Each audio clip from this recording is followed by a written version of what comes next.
What is good, everybody? How's everybody doing this week? My name is Paul K. Welcome to Saturday Mornings Outdoors. But actually, right now, I'm up in the attic on the south side of my house, and I have a little gardening stuff that I want to show you. First off, these are my tomatoes flats. Everything on this side of the house where the sun gets this side of the house gets the most sun is filled with flats of veggies that I start from seed.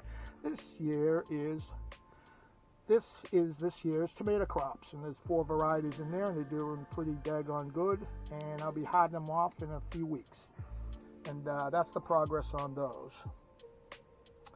But what I wanted to show you, I'll meet you out in the back.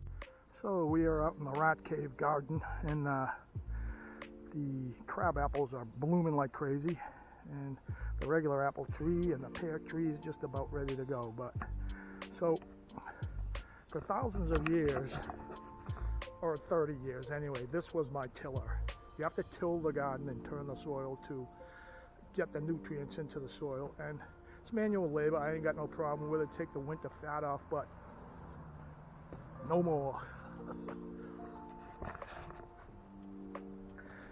So I always wanted one of these and lusted after it, and it's a Troybilt Super Bronco tiller, and I bought it last fall at the end of season sale, and it sat in a crate over here on the side of my shed because I simply ain't got enough room in my shed for yet another machine. So I put a tarp over it, and the shed too. I just got through assembling that shed so I can store this, and that's actually a pretty nice little shed too. It's meant for trash barrels, but I did the measurements, and I'm gonna put the tiller in there and lock it up. But that's where that'll sit. I got a bump out on my shed now. So this is every gardener's dream, I suppose, because it certainly was mine. I haven't even assembled it. I just brand new out the box, as they say. And it's a CRT, a counter rotating tiller, which means the tines to get more digging action go against the direction of travel. It's a 208cc, which is plenty of horsepower. And Troybilt is, I've had a few other Troybilt machines before, and they're as good as anything else. I think the manufacturers of the engines are all the same anyway, whether it's Briggs & Stratton or the other big one, I forget the name. But anyway, so this is the plan this spring. Apparently assembly is really easy. You put the handle on and attach the cables, and you're ready to go. I believe also it has like locking hubs so that the wheels can turn. Right now they can't turn, but you pull that cotter pin out, I guess, and that releases the wheels so you can move the thing around. And this also has power reverse, which is extremely cool too, so you don't have to muscle the thing around. I think it's about 186 pounds. I think it is, which is I ain't got no problem dragging it, but it's a lot easier when you can just run it machinery wise. So after I get it assembled, I will do another video of the actual tillification. I'll chop up my mulch for the winter, and then I'll add our soil up here is acidic, so we add lime. I add powdered lime, not the pelletized, and probably a lot of common manure. Now this opens up all kinds of possibilities for me, because tilling with the shovel is so labor intensive.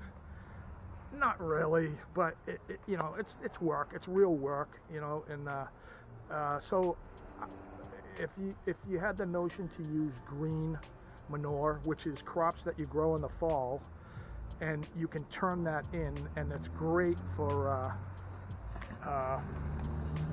fertilization in the spring, and that's how the pro farmers do it. But it's a lot of work with a shovel. If you plant rye, or if you plant the other popular clover and stuff like that in the garden and then turn that in with a shovel, it's already got a root system established, so it's kind of labor intensive to do with a spade. This thing, it's going to be a breeze, so I can dump anything I want in there now. I can really load it up with manure, cow manure or chicken poop or pig poop, and do the green manure thing in the fall, and it's going to be fun.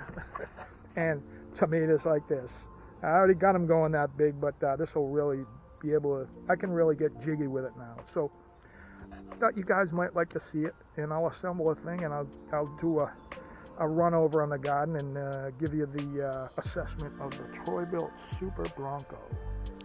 And we'll see how she runs. And I've been anticipating it all winter. The reason why I bought it in the fall, because they had a great fall sale. You know, the season's all over and they just want to get rid of the summer and the spring stuff, so they put the stuff on sale and I just couldn't resist. It was like $300 less. Brought it directly from Troybilt. So that'll be this edition and catch up on